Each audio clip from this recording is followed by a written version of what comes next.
বাংলাদেশের তরুণদের মধ্যে যদি শব্দের রাজনীতি এই কালচার জার্নিটা খুব কনসিয়াসলি কারো লম্বা রিডিং থেকে আমি সেটা দাবি করতে পারি। এবং আমার যে লাল জুলাই গানটা লেখা, আপনি এটা আপনার সাথে আমরা একটা শো করেছিলাম, যিনি অস্ট্রেলিয়ান অ্যাক্টিভিস্ট রাহাত শান্তনু, জনতার কবিয়াল, তিনি গিয়েছেন, নাট্যকার মাবরুর রশিদ বান্না ভাই এবং আমরা তিনটা টিম। দেখেন এই গানটা কিন্তু জুলাইয়ের মাঝখানে লেখা, এবং মজার ব্যাপার হলো এই গানটা যখন অস্ট্রেলিয়ায় রেকর্ড হলো যেদিন, রাহাত ভাই বের হয়ে শুনতেছেন যে হাসিনা পালাই গেছে।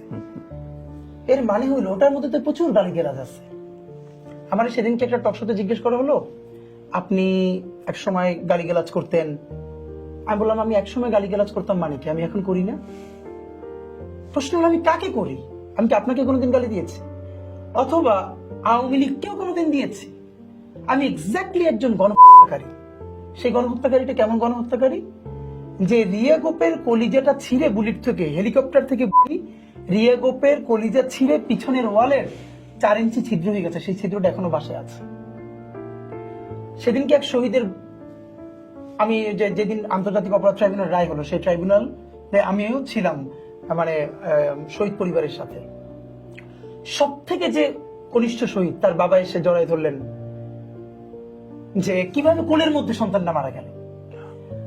এখন আপনি আমারে বলেন, আমাদের এইখানে যারা একটু এলিট গুলশান বনানীতে থাকেন, ওনাদের গাড়িতে যদি ওই যে ময়লাওয়ালাদের গাড়ি আছে না, সেইগুলো থেকে কিন্তু অনেক সময় কাঁচ টাচ বের হয়ে থাকে, সেইটা যখন গাড়ির পাশ থেকে গেলে গাড়িতে স্ক্যাচ পড়ে, বের হয়ে তো প্রচন্ড গালিগালাজ করেন, একদম বিভিন্ন ইংলিশ শব্দ দিয়া।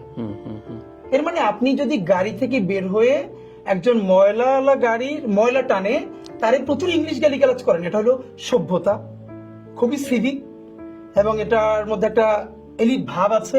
আপনি গাড়ির থেকে নামছেন, ইংলিশে গালি দিতেছেন, দেয়া যায়।